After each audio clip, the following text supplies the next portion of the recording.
What's up mga ka-livestock? Andito po tayo ngayon sa another episode naman natin. Kasama ko ulit yung cowboy in the house. Cowboy na researcher pa. So unsa pa yung pangitaon yung mga girls. So mo respond may karon sa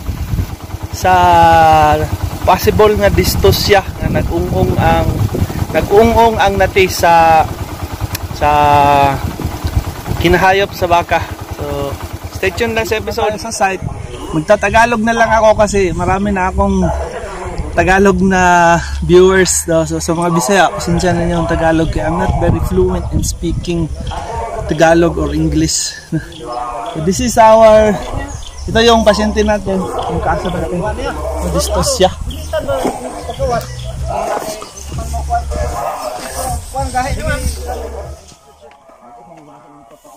Ito natin mga ka-farmers ay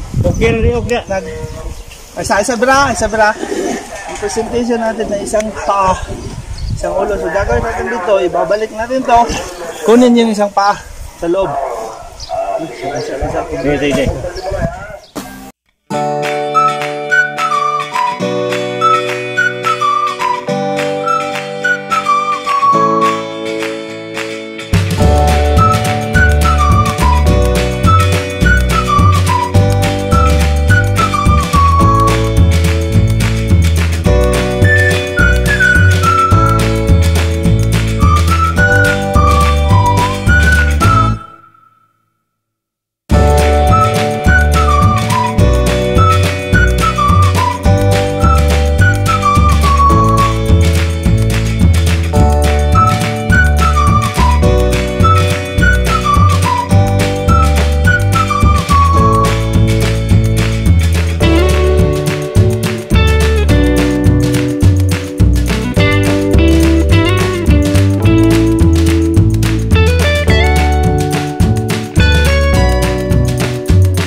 Mga kahayupan, ginanito lang natin, binalik yung ulo tsaka yung isang kamay, tapos ito yung front leg, left front leg na tali, ito yung sa ulo,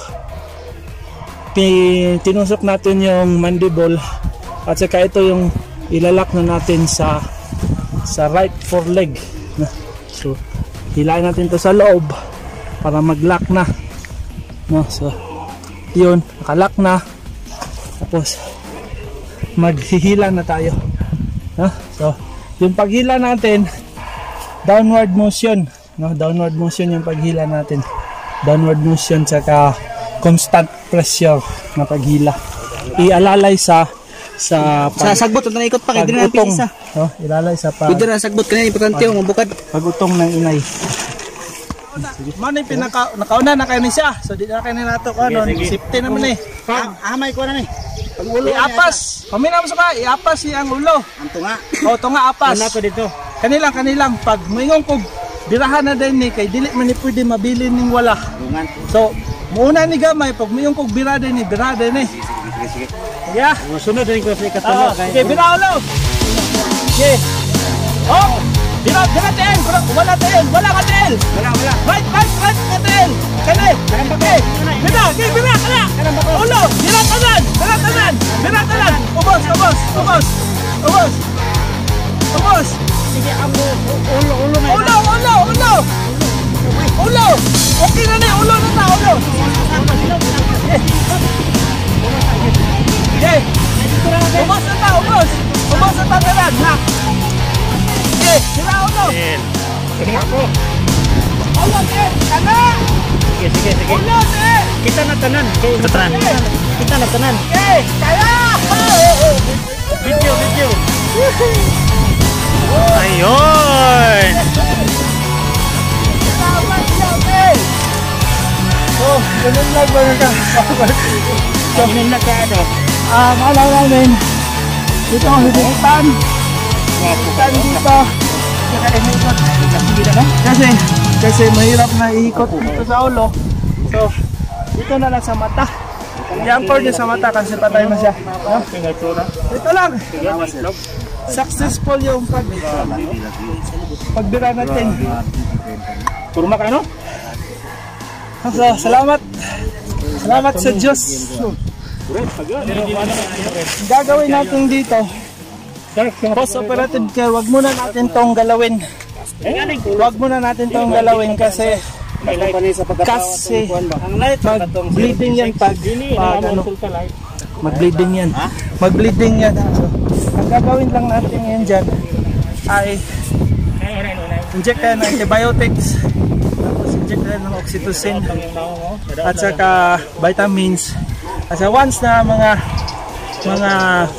2 to 3 days after, saka na natin hihilain yung retained placenta. Kasi most cases ng mga distos yan, nagli-lead siya sa retained placenta. So, ito, so advice ko sa mga farmers natin, huwag kayong mag hands-on. Hayaan nyo yung mga may technical na professional na, hayaan yung mga professional kasi lalo lang mahirapan tayo pag nahirapan na. So may mga proper so presentation kasi ng baka natin ganyan. Yan yung nahihila kapag pinersa, ganyan hindi talaga lalabas yan, saka mag-i-enlarge yung ulo. Tingnan niyo yung ulo, nag-enlarge. Lalo tayong mahihirapan yan. No? Pag ganyan natin, ginawa natin kanina, tinalian natin dito, tapos ibinalik yung ulo. Pagbalik sa ulo, tinalian din natin yung ulo. Saka kinuha natin yung right foreleg, tinalian, tapos simultaneous tayo naghila. Ganyan. Hindi lalabas ang baka pag nakaganyan o nakaganyan. Lalabas ang baka nyo nati kapag nakaganyan. Yan yung ginawa natin. So, successful tayo. So, tinisilin. Saan na?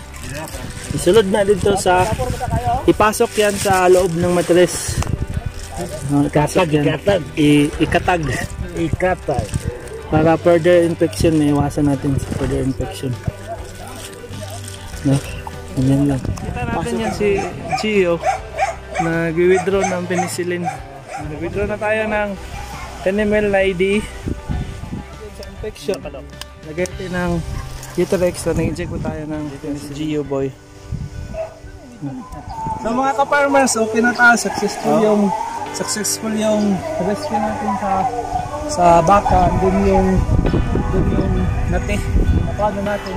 Not advisable talaga yung mga first time followers or mga primerisa, mga virgin pa ng mga baka na wag nating i-AI kasi medyo maliit pa yung reproductive tract nila.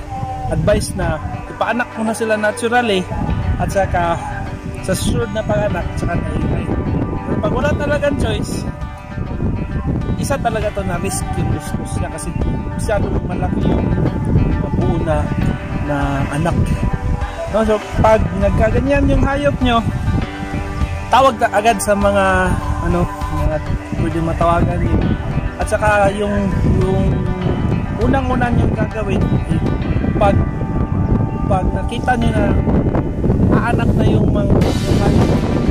shelter, saka gawa kayo nito ng para safety kana hindi tayo mahirapan. So nagbigay lang tayo ng penicillin, saka yung pinasok natin yung Uterex sa loob, at nabigay din tayo ng ADE para sa anti-stress. Huwag ka muna magbigay ng oxytocin kasi pag nagbigay ka ng oxytocin, ilalabas lahat ng Uterex. So follow-up treatment yung oxytocin, saka yung labads. Kung walang labads, mga bayabas lang. Yan yung advice natin sa farmers. Saka sama natin yung si boss. Sir Dunjon. Siya nagkasitorya boss sa ang mga salamat kayo, Doc. Successful kayo sa baka. Salamat, and tawag talaga sa mga lecture materials sa nagamit nito. This is not to promote the illegal practice, but this is a lecture material para sa mga farmers na ma-aware sila sa ganitong condition sa mga livestock animals nila. So, shout out kang Gio, Charlie Boy, kang Aliyah, kang Yuan. kang Milkito.